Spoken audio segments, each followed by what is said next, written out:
안녕하십니까. 공인중개사 자격증 시험에 대비하고 있는 수험생을 위한 무료 강좌의 강의를 맡게 돼서 영광입니다. 저의 이름은 이영훈입니다.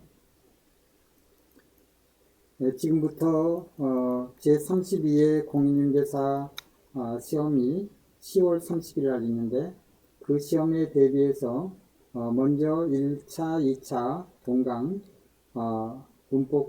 민법과 부동산 학개론을 총 95강을 준비했습니다. 최대한 빠른 속도로 이 강의한 내용을 빨리 올리려고 하고, 여러분도 이걸 빨리 숙지해서 최대한 집중적으로 좋은 학습 방법으로 효율적으로 공부하면 좋은 성과가 있을 것으로 기대를 합니다. 먼저 공부하는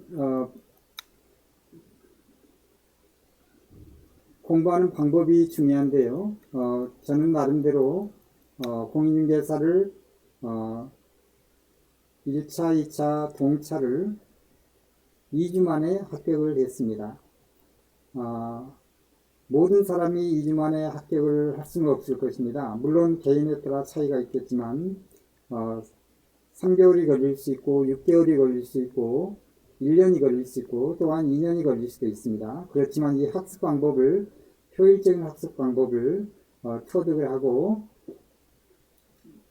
그 학습 방법에 준해서 열심히 집중적으로 많은 시간을 투여를 해서 공부를 하면 좋은 결과가 있을 것으로 기대를 합니다. 저는 나름대로 지금까지 자격증을 공인중개사 2주 만에 합격했고요. 그리고 주택관리사는 거의 2달 좀 안 돼서 50일 만에 합격했고, 직업상담사는 40일 만에 합격을 했습니다. 둘 다 공이 1차, 2차를 합격을 했습니다. 이렇게 짧은 기간에 합격할 수 있었던 것은 나름대로 공부할 수 있는 공부에 대한 비법, 이것을 터득을 했고 그 방법을 적용했기 때문에 가능하다고 보는 것입니다. 제가 이 공인 자격증에 대한 합격할 수 있는 어떤 비결을 나름대로 여러분께 전달을 해드리도록 하겠습니다. 학습 방법을 저는 훈법이라고 말하는데, KL, CS, CR 이 3단계가 동시에 이루어질 수 있고 단계적으로 이루어질 수 있는데, 이런 부분을 집중적으로 하면서 최대한 짧은 기간이면 하루에 수면 시간을 빼고 최대한 많은 시간을 투여를 해야 될 것입니다. 먼저 키워드 학습이 중요하고요. 법률 민법은 공인중개사의 모든 과목이 다 법에 관련되는 과목입니다. 그렇기 때문에 이 법은 추상적이고 개념적이고 그리고 논리적인 부분이 있기 때문에 이런 걸 잘 종합을 해서 정신 능력을 훈련을 해서 이걸 논리적으로 정연하게 나름대로 정리를 하고 편집을 하고 이것을 암기를 하는 이런 방법을 해야 됩니다. 그래서 키워드 학습이 중요하고 3센텐스 문장 학습이 중요합니다. 그 키워드에 관련되어 있는 문장을 우리가 말하는 영어에서 3형식 공부하는 것처럼 각 형식에 맞는 그런 어떤 내용을 법률 용어를 이해를 하면서 집중적으로 그 문장을 정리하고 선별하는 훈련이 필요하고, 그 다음에는 선별된 그 문장을 키워드와 연관해서 집중적으로 연결하는 암기 학습이 필요한 것입니다. 이 세 가지가 어우러서 좋은 결과가 있을 것으로 봅니다. 먼저 민법의 1강은 총 구성은 본 강의가 40강이고 그리고 기출문제가 23강입니다. 기출문제는 중간에 본 강의 40강 하면서 20년 전에 출제됐던 그 생생한 기출문제를 보통 2문장, 3문장 정도를 터치해 가면서 연결해서 강의를 하고 있고, 총 95강 중에서 41강부터는 기출문제인데 그 기출문제가 23강입니다. 기출문제 41강부터는 별도로 집중적으로 기출문제를 10문제에서 15문제를 집중적으로 수록을 해서 실제 시험지를 올려서 거기에 관련되는 강의하고 연결해서 학습을 할 수 있도록 그렇게 구성을 했습니다. 부동산 학개론도 그렇게 쉬운 과목은 아닙니다. 왜냐하면 여기는 계산 문제가 있고 여기도 종합적인 사고를 요하는 것입니다. 민법을 학습하는 방법이나 부동산 학개론을 학습하는 방법은 둘 다 공이 동일한데 각각의 과목의 특성이 있기 때문에 거기에 맞게 학습을 해야 된다고 봅니다. 자, 먼저 그러면 1강에서 우리가 처음 다루는 것은 법률 행위에 대해서 다루게 됩니다. 자, 법률 행위의 종류가 뭐가 있다? 이것을 암기하는 것은 무의미한 것입니다. 아까 제가 말씀드린 것처럼 키워드 학습과 거기에 관련되는 3센텐스 문장을 집중적으로 훈련하는 것이 중요한데요. 자, 먼저 법률 행위에는 채권행위와 물권행위, 주물권행위가 있다는 사실을 알아야 됩니다. 채권이란 말을 민법에서 수없이 많이 듣게 되는데요. 채권, 물권, 주물권은 좀 생소한 겁니다. 물권은 주로 우리가 말하는 부동산에 관련된 것이죠. 그래서 부동산에 관련된 소유권, 전세권, 점유권 이런 걸 물권이라고 합니다. 그 물권 계약과 물권 행위를 하게 되면 이행의 문제가 남지 않게 됩니다. 등기를 하게 되면 거기로 끝나는 거죠. 그걸 물권 행위라고 그러고 채권 행위는 계약을 했습니다. 계약이 중요한 채권 행위의 그 부분을 차지하고 있는데요. 계약을 하게 되면 A와 B 사이에 계약을 하면 그 계약은 계약 후에는 뭔가 이행을 해야 되는 부분이 있죠. 예를 들면 A라는 사람은 자 여기서 A라는 사람은 B라는 사람에게 A와 B 사이가 매매 계약을 했습니다. A라는 사람은 B라는 사람에게 부동산을 매매 계약을 했으면 계약서를 작성하고 중도금을 치르고 그리고 잔금을 치르면서 마지막에는 등기를 이전을 해야 됩니다. 그러려면 인감이나 그 여러 가지 서류를 준비해서 등기 권리증을 준비해서 B에게 넘겨야 되고 B는 대금을 지불을 해야 되죠. 그래서 A와 B 사이에는 각각의 이행의 문제를 계약서를 쓰더라도 계약을 이행하더라도 그 이후에 차후에 잔금까지 이행의 문제가 남아있다는 것이죠. 그 마지막에는 동시이행 항변권이라고 해서 A와 B 사이에 계약에 대한 이행, 잔금 치르고 그 다음에 등기 권리증 넘기고 이 부분이 동시이행으로 이루어지는 겁니다. 그래서 이 A와 B 사이의 이런 계약을 바로 채권 계약이라고 합니다. 채권 계약은 결국 물권의 이전이 필요하고 그리고 거기에 따른 이행을 마무리를 해야만 이 계약이 완성이 됐다고 볼 수가 있는 것입니다. 그걸 물권 행위라고 하는 거고요. 그러니까 채권 행위와 전제 없이 직접 물권이 변동 발생, 채권 계약 이행 수단이다 이렇게 했는데 예를 들면 이거 말고도 저당권 설정이 있습니다. 저당권 설정을 하고 이전을 하고 또 소유권 이전 이런 모든 건 물권행위입니다. 그래서 민법에서는 물권편이 있는데 그 물권편을 유의해서 학습을 해야 되는 거고요. 자, 채권행위는 채권은 A와 B 사이에 계약을 하게 되면 아까 말씀드린 것처럼 급부를 이행을 해야 되는 그런 문제가 남아 있다는 거죠. 행위자 사이에 채권 채무 관계가 발생하는 거죠. 그걸 바로 채권 행위라고 합니다. 채권이란 말이 들어가는 거예요. 채권 행위니까 채권 채무 관계가 발생한다. 채권 외에 채무 관계가 발생하다. 권리가 있으면 의무가 있는 거죠. 자, 그리고 주물권 행위는 물권과 좀 비슷한 행위인데요. 물권 행위하고는 약간 다릅니다. 물권 행위는 그 물권에 대한 권리 발생, 이전, 소멸 이걸 하게 되는데 주물권 행위는 물권 위에 채권을 이전하고 그리고 그 권리가 발생하고 이전하고 소멸하는 그걸 말하는 겁니다. 자, 주물권 행위에서 중요한 것은 채권 양도고요. 채권 양도, 채무 면제 여러 가지가 있는데요.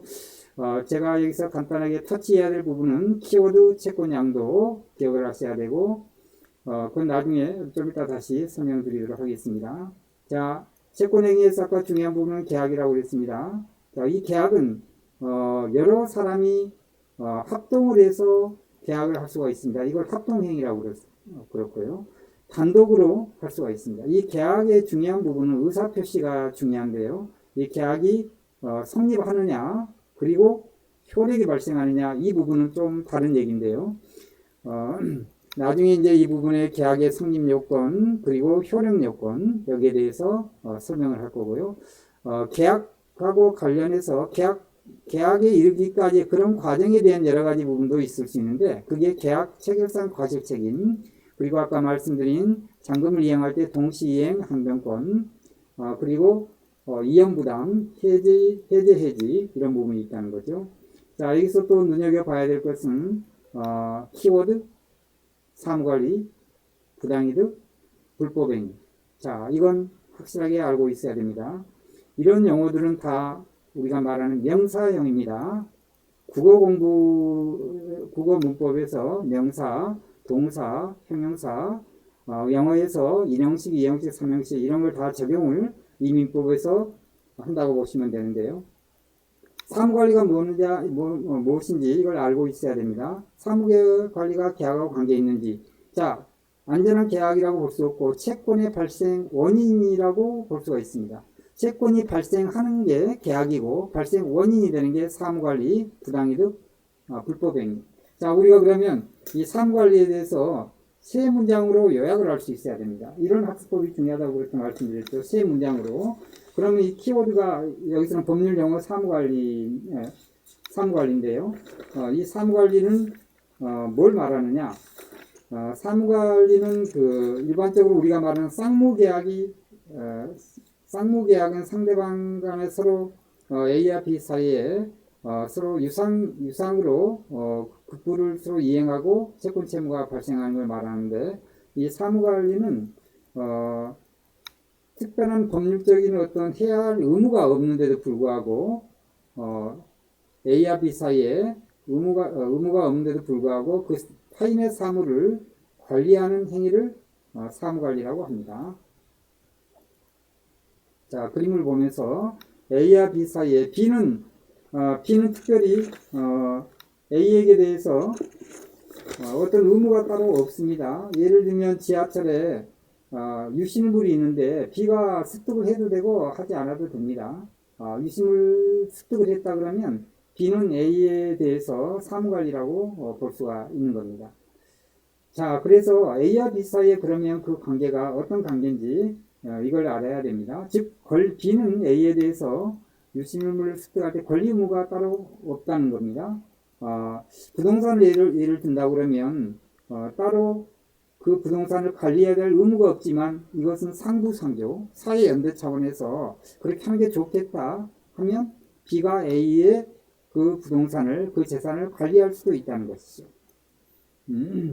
그래서 이 부동산을 관리를 할 때 보존도 하고 개량도 하고 또 처분까지 할 수 있다는 겁니다.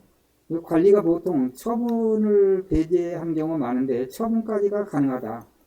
이게 이제 사무관리란 거죠. 첫 번째 핵심 3 센텐스 문장. 자, 사무관리란 B가 A에 대해서 의무가 없는데도 불구하고 사무를 관리하는 것을 말한다. 그 영어의 정의를 말하는 거고 보존 개량 처분도 가능하다.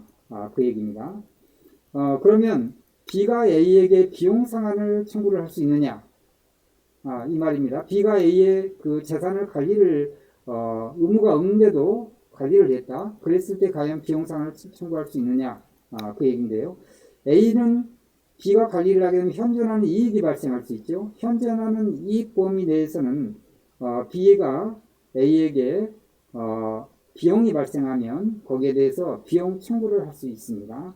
거기에는 필요비, 개량비 이런 부분이 포함이 될 수 있는데요. 현존하는 이익이 있을 때 거기에 대해서 비용 청구가 가능하다는 얘기입니다. 그렇지만 B는 A의 의사, A를 본인이라고도 하는데요. 본인의 의사나 본인의 뜻에 우리가 그 사회적인 어떤 사회적인 연대나 상부상조의 그런 개념으로 해서 B가 A에게 A의 뜻을 이해를 하고 그 A의 뜻에 적합하게 관리를 해야 된다. 이 부분입니다. 다시 이제 정리하면 사용대차는 B가 A에게 특별히 의무가 없는데도 불구하고 의무를 이행을 하는 걸 말합니다. 그로 인해서 발생하는 비용을 청구할 수도 있다. 이 얘기입니다. 자, 이것을 사용대차라고 나중에 그 관리가 끝나면 다시 B는 A에게 그 목적물을 반환을 해야 된다. 이런 의무가 있다는 겁니다. 자, 그 다음에 단독행위는 우리가 그 법률행위 할 때 의사표시가 가장 중요한데요. 그 의사표시가 한 개냐, 두 개냐, 여러 개냐에 따라서 우리가 그것을 일명 단독행위냐 아니면 쌍방을 계약하는 그런 어떤 쌍무 계약이냐 아니면 합동행위냐, 여러 개의 의사표시가 결합한 게 합동행위라고 볼 수 있는데요. 자, 여기서 합동행위, 단독행위 이 말은 그렇게 중요한 건 아니고요. 상대방이 있는 단독행위가 있고 상대방이 없는 단독행위가 있죠. 자, 여기서 상대방이 있는 단독행위는 많이 앞으로 공부하게 될 건데요. 취소, 추인, 철회, 시효의, 포기, 해제지, 상계란 말 들어보셨죠? 채무가 서로 있을 때 그걸 채권과 채무 관계에서 채권자가 채무가 있다 그러면 그걸 상대하는 걸 말하는 겁니다. 채무를 면제해 준 거예요. 일방적으로 면제해 주는 겁니다. 상대방 그한테 채무를 면제해 주는 거. 상대방 없어도 유언, 유증, 기부행위, 재산법인 설립행위는 가능합니다.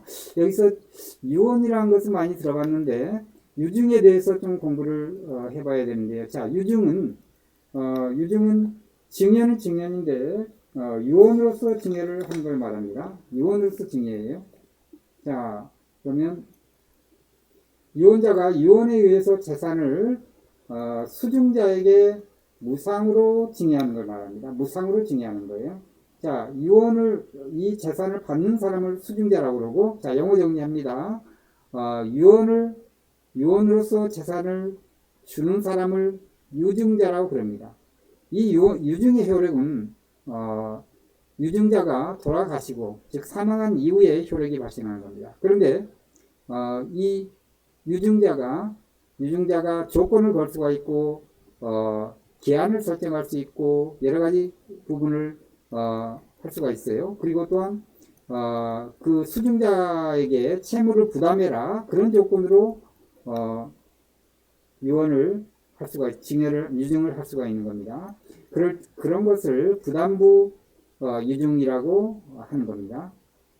자, 유증자와 수증자가 있는 건데요. 수증자가 그 유증을 받기 전에 돌아가셨다 하면 그 상속인이 거기에 대해서 그대로 승계를 할 수가 있는데 이 유증 재산을 승낙도 할 수 있고 또 포기도 할 수 있다는 거죠. 그러면 이 상속자도 마찬가지로 승낙과 포기를 할 수가 있다. 이 유증을 받을 수 있는 사람은 뭐 일반 자연인도 되고 법인도 된다는 거예요. 자, 또 하나 기억할 것은 물론 상속인도 되지만 태아 상속 결격자도 가능하다. 이건 중요한 얘기입니다. 우리가 태아는 유증을 못 받을 걸로 생각을 하겠지요. 그렇지만 아직 태어나지 않았으니까 태아 상속 결격자도 가능하다. 이걸 알고 있어야 되는 겁니다. 자, 그러면 효력에 대한 이 부분, 그리고 나중에 이제 유증에 대해서 여러 가지 뭐 좀 더 자세한 얘기는 다음에 강의하도록 하고요. 자, 그 다음에 이제 법률행위에서 아까 계약을 얘기했고 유증이나 이런 부분 얘기를 했습니다. 법률행위에는 유상행위가 있고 무상행위, 출연행위, 비출연행위, 주된행위, 종된행위가 있어요. 자, 제일 쉬운 말은 주된행위, 종된행위인데 주된 거니까 매매계약을 한다 그러면 그 주된행위죠. 거기에 딸려서 우리가 계약금을 주는데 그냥 계약금에 특이하게 거기 손해배상 예정이 돼 있어요. 이걸 만약에 그 내수인이 이 계약을 포기하거나 하면 거기에 따른 계약금도 포기한 것으로 그렇게 거기에 단서를 다는 거죠. 그리고 내도인이 계약을 파기한다 그러면 계약금의 2배를 배상한다. 이건 계약으로서 손해배상액을 예정을 하는 거죠. 이게 종전행위죠. 자, 주된행위가 깨지면 종전행위도 깨진다고 볼 수 있습니다. 두 개가 같이 딸려 한 몸체다. 이렇게 보시면 되고, 유상은 돈으로서 뭔가 급부가 있고 돈으로서 행위를 한다. 그럼 매매할 때는 돈을 주는 잔금을 치르는 거죠. 그리고 부동산이라는 그 소유권을 넘겨야 되는 거죠. 자, 이 자체를 유상행위라고 하는 거예요. 증여는 그렇지 않죠. 돈을 아들한테 증여를 한다. 아버지가. 그러면 돈을 받고 하는 게 아니라 돈을 안 받고 그냥 무상으로 주는 거죠. 그걸 무상행위. 사용대차도 마찬가지인데, 자, 여기 새로운 용어 사용대차를 알고 있어야 됩니다. 자, 사용대차가 뭐냐? 사용대차는 무상으로 A가 B에게, 자, A와 B 사이에는 사용대차 관계가 있다. 그러면 여기에서 이제 3센텐스 또 학습 방법 동원해서 키워드 하나 잡고 3개의 문장을 정리해서 암기를 해야 된다. A는 사용대차란 A는 B에게 무상으로 어떤 부동산이 있다 그러면 사용 수익하게 한다. 자, 우리가 어떤 문장을 암기할 때 문장 한 문장으로 압축해서 암기하는 것도 하나의 실력인데요. 너무 길게 말을 만들어서 하게 되면 나중에 이것을 시험을 볼 때 그 지문을 대할 때 그 많은 문장이 머릿속에 떠오르지 않아요. 핵심적인 명사형들이 중간에 곳곳이 바뀌어서 아까 말씀드린 삼형식의 문장이 가장 주류를 이루는데 그런 문장들을 핵심적인 어떤 법률 용어가 들어가면서 그 문장을 암기하는데 미리 사전에 정신적인 논리적인 트레이닝을 하지 않으면 그게 쉽게 튀어나오지 않는다는 거죠. 자, 그러면 사용대차는 다시 정리하면 사용대차는 A가 B에게 그냥 A가 B라고 그냥 외우시면 됩니다. 뭐 당사자 뭐 복잡하게 좀 말하는 것보다 A는 B에게 무상으로 사용 수익하게 한다. 부동산이나 말 때도 돼요. 그건 머릿속에 알고 있고 더 문장을 간략하게 해야 되니까 A는 B에게 사용 수익하게 한다.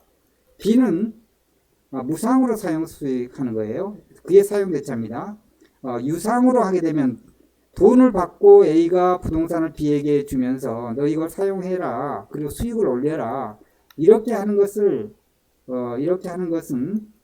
유상으로 하는 거죠. 자, 여기는 지금 사용하는 것은 무상으로 하는 거예요. 무상으로 하는 게 사용대차고 유상으로 하면 매매에 해당되겠죠. 일반적인 우리가 쌍무계약. 근데 여기는 무상으로 하는 거예요. 사용 수익하게 하고 B는 그러면 어느 기간이 끝나면 다시 그것을 반환을 해야 되죠. 반환. 그 목적물을 다시 반환을 해야 됩니다. 그래서 첫 번째는 A는 B에게 무상으로 사용 수익하게 한다. 이 말이에요. 자, 그러면 A는 무상으로 그것을 주는 사람을 뭐라고 그러면 대주라고 그러고 B는 차주라고 그럽니다. 영어 알고 있어야 됩니다. A 대주, B 차주. 사용대차 하면 대주, 차주. 이걸 기억을 해야 됩니다. 대주의 의무가 있고 차주의 의무가 있다. 그러면 여기서는 두 번째는 자, 대주가 어떤 의무가 있고 차주는 어떤 의무가 있냐. 대주는 그 부동산을 무상으로 사용 수익하게 하는 그 행위를 해야 되는 게 대주의 A의 의무죠. B는 A에게 사용에 대한 임차료를 주는 게 아니니까 사용대차는 B는 A가 A로부터 받은 예를 들면 부동산이면 그걸 잘 관리를 해야 되죠. 자, 이것을 뭐라고 그러냐면 법률적 용어로 이 용어도 알아야 됩니다. 선관주의 의무. 선관주의 의무라고 그럽니다. B는 A에게 선관주의 의무를 해야 되는 거예요. 그리고 자, B가 A에게 선관주의를 하면서 어떤 비용이 발생할 수가 있어요. 비용이 발생할 수 있는데 사용을 무상으로 했는데 거기에 따른 필요비까지를 요구한다는 것은 그건 우리가 사회 상규상 그건 좀 맞지 않는 거죠. 필요비는 자기가 감수하는 게 맞습니다. 그 외에 개량하거나 여러 가지 그걸 유익비라고 그러는데 뭐 이런 부분은 청구를 할 수가 있겠죠. 자, 그리고 B는 A에게 아까 말씀드린 선관주의를 의무를 하기 때문에 A의 뜻에 벗어나는 그런 행위를 해서는 안 되죠. 예를 들면 이것을 전세를 놓거나 B가 A에게 전대라고 그러죠. 전대. 예를 들면 임차인이다 그러면 그걸 또 한 번 임차를 딴 사람한테 주는 걸 그 전대차라고 그러죠. B가 그런 행위를 해서는 안 된다. 그 얘기예요. 물론 대주가 A가 그렇게 하도록 허락했다고는 모르겠지만 일방적으로 그렇게 하면 안 되는 겁니다. 그렇게 된다고 그러면 A는 B하고의 그런 계약을 사용대차 계약을 해지할 수 있고 또 손해배상도 청구할 수 있다. 그 얘기예요. 거기에 특약이 있으면 관계 없다. 그 얘기입니다. 그래서 A와 B의 대주와 차주의 그런 관계 거기에 대한 의무 그게 이제 두 번째 문장이고 자 이게 또 시험에 나올 수 있는 것은 이 계약이 무슨 계약이냐 그렇게 나올 수 있습니다. 이것은 A가 일방적으로 B에게 그 부동산을 주어서 사용 수익하게 했기 때문에 한쪽만 부담을 하는 거예요. A만 부담하는 거죠. B는 돈을 주지 않지요. 거기에 대한 사용료를. 그렇기 때문에 이걸 한쪽입니다. 편무계약이라고 합니다. 편무계약. 그리고 또 무상으로 준 거예요. 무상계약이에요. 무상 한쪽만 한 거니까. 자 그러면 B가 A에게 임차료를 준다 그러면 그건 임대차 계약이죠. 임대차 계약은 유상 계약이 되는 거죠. 자 그렇게 할 수 있고 이런 모든 계약들은 거의 계약서를 쓰지 않아도 되는 거고 쓰는 것이 나중에 더 유익할 수 있죠. 나중에 어떤 문제가 발생했을 때 그래서 쓰지 않는 것을 불효식 계약 이렇게 말을 하는 겁니다. 여기서 사용대차 구별해야 되는 건 하나 알아야 됩니다. 소비대차를 알고 있어야 돼요. 우리가 돈을 빌려주고 A와 B 사이에 돈 거래가 있었다. A는 B에 돈을 빌려줬어요. 사용증을 B는 A 써줬어요. 자 이때 A가 B에게 1억을 빌려줬으면 B는 1억을 수표로 줬어요. 반드시 수표로 주지 않아도 되죠. 현금으로 줘도 되죠. 통장으로 이체해도 되죠. 자, 그렇기 때문에 그걸 소비를 B는 할 수가 있어요. 나중에 다시 갚으면 되는 거예요. 이걸 소비대차라고 합니다. 여기서 구별을 해야 되는 거예요. 자, 민법에서는 구별해야 되는 부분도 많습니다. 비슷한 게 많기 때문에 구별해서 정리할 수 있는 능력이 굉장히 중요합니다. 여기서 소비대차, 사용대차 구별해야 된다. 자, 그 다음에 세 번째는 출연행위가 있고 비출연행위가 있는데요. 자, 출연행위는 어떤 재산을 내놓는 것을 말하는 거예요. 그 출제행위다. 재산을 출제하는 거다. 그 얘기를 할 수 있는데 매매 같은 건 재산을 내놓는 거죠. A라는 사람과 B라는 사람의 출연행위다. 그러면 A라는 사람의 재산은 줄게 되겠죠. A라는 사람의 재산은 줄게 됩니다.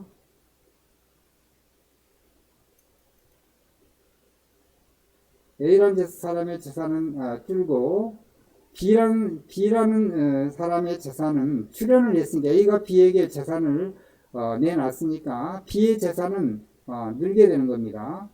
B의 재산은 는다. 그래서 A는 마이너스고 B는 플러스가 되는 걸 출연행위다. 그렇게 얘기를 하는 겁니다.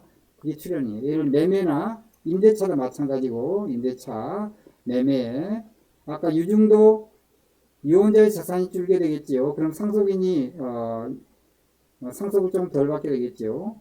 그게 바로 출연행위입니다. 증여도 마찬가지고요. 사전증여가 있습니다. 마찬가지예요.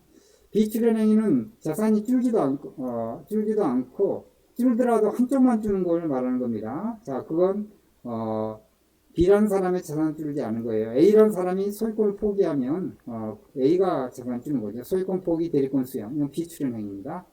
자, 그러면 실제 문제를 한번 풀어보도록 하겠습니다. 앞으로 41강에서 많은 문제를 풀게 되는데 미리 지금 여기에 관련해서 맛을 보도록 하겠습니다. 자, 52번 이게 2016년 전, 16회니까요. 지금으로부터 16년 전입니다. 16년 전이니까 그렇죠. 지금 이제 2021년 32회니까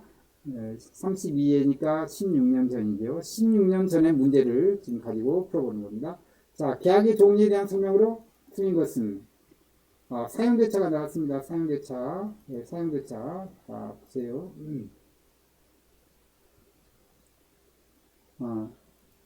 사용대차는 아까 사용대차에 대해서 제가 말씀드렸죠. 딱 세 문장이 생각이 나야 된다고 그랬죠. 그 중에서 사용대차 3 센텐스에서 1 센텐스가 원 센텐스가 나온 거예요. 자, 아까 A와 B 사이의 관계에 대해서 얘기했죠. A와 B 사이의 사용대차다. 그러면 A의 의무가 뭐고 B의 의무가 뭐냐?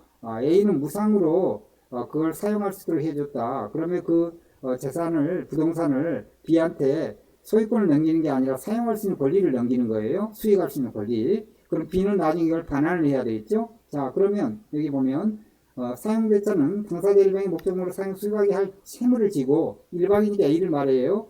여기 말이 길게 나오는데 우리가 A, B로 간단하게 얘기하면 이거 한눈으로 0점 몇 초 만에 이 내용을 이해할 수 있어야 돼요. 상대방은 이를 반환해야 할 대가적 채무를, 대가적 채무 이런 말도 몰라도 되는데 핵심을 잡아야 됩니다. 핵심 사용대차,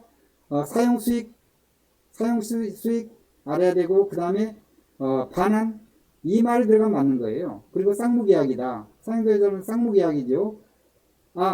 쌍무계약이 아닙니다. 이게 틀린 말이에요. 자, 쌍무계약이 아니에요. 이게 속으면 안 됩니다.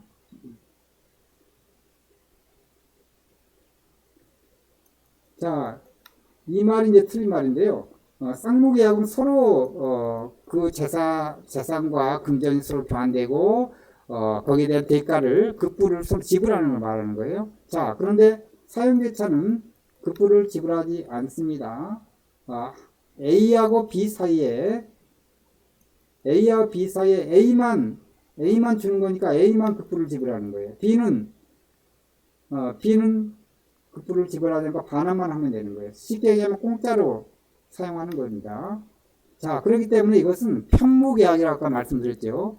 편무계약입니다. 그리고 무상계약이다 이렇게 말할 수 있고 불효식이다.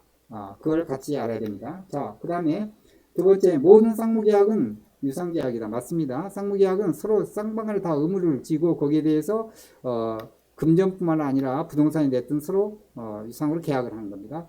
애약은 채권계약이다. 애약이 채권계약인지 그걸 알아야 되는데요. 자, 우리가 애약과 본계약을 알아야 되는 겁니다. 애약과 본계약. 애약은 채권계약이다. 이 말은 맞는 말입니다. 근데 애약이란 것은 식당에 미리 전화로 예약할 수 있죠. 애약. 애약은 본계약을 하기 위한 예비계약이다. 예비계약입니다. 애약은. 그러면 이 본계약을 하려면 채무를 이행하거나 좀 어려운 말로 예약 완결권이 있는데 예약 완결권을 행사를 한다. 내 본계약 치겠다 하고 실제 돈을 지불하거나 식당에 가서 거기에 대해 음식물을 먹고 하는 것이 바로 본계약을 이행을 하는 거예요. 그래서 이것도 하나의 계약입니다. 불효식 계약입니다. 구두로 했죠. 불효식이에요. 채권 계약이라고 볼 수가 있어요.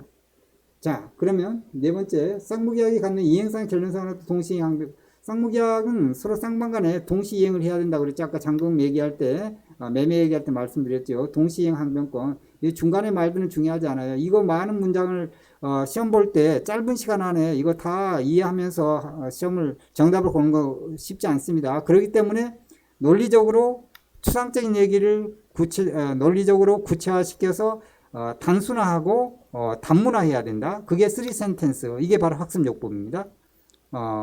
그래서 아까 3CS 그리고 이걸 지속적 반복적으로 해야만 내게 체화가 되는 거예요. 그래서 그걸 constantly, repetitionally 해서 CR 단계라고 하는 겁니다. 거기까지 도달을 해야 되는 겁니다. 자, 그래서 4번은 동시이행 맞는 거예요. 교환계약은 낙성 불효식 계약입니다. 맞습니다. 교환은 A와 B 사이에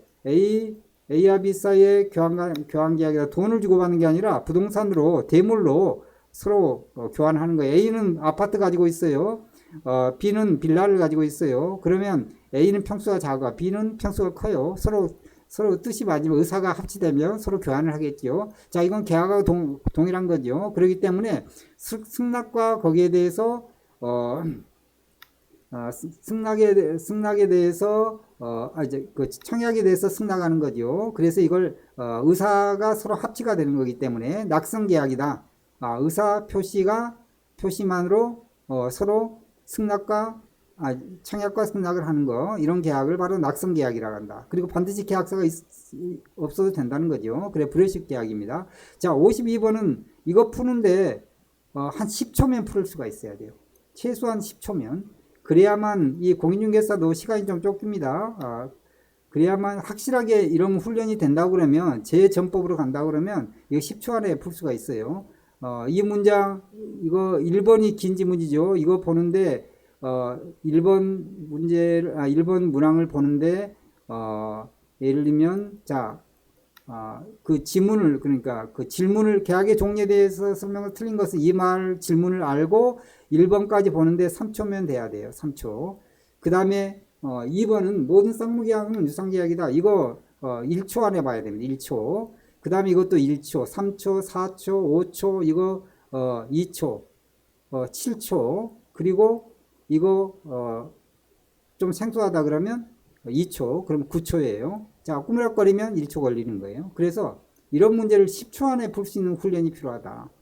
제가 이 학습 방법을 여러분께 하나하나 이제 지금 말로 그렇게 하지만 하나하나 이런 걸 실현을 할 건데, 이런 방법을 하지 않으면 이걸 하나하나를 생각해 가면서 이것저것 짜맞추듯이 한다 그러면 이 공인중개사 시험은 쉽지 않습니다. 모든 공무원 자격증도 마찬가지예요. 모든 자격증은 다 마찬가지입니다. 저는 이런 방법을 알았기 때문에 공인중개사 2주 만에 합격했고, 주택관리사는 주관식도 있습니다. 어렵습니다. 직업상담소도 2차 주관식이 있어요.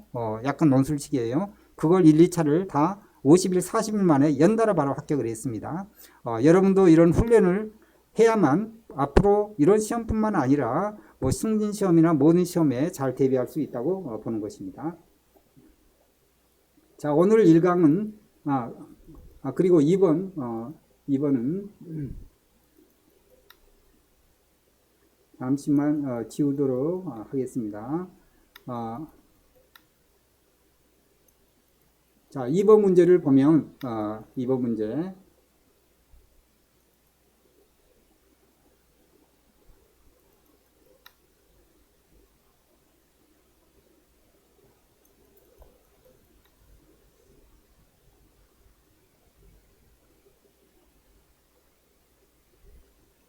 계약의 성립과 관련된 옳은 설명을 모두 고른 것은, 자, 계약의 성립입니다. 계약하면 성립, 효력, 이건 외울 필요가 없어요. 그냥 인지하는 거예요. 인지.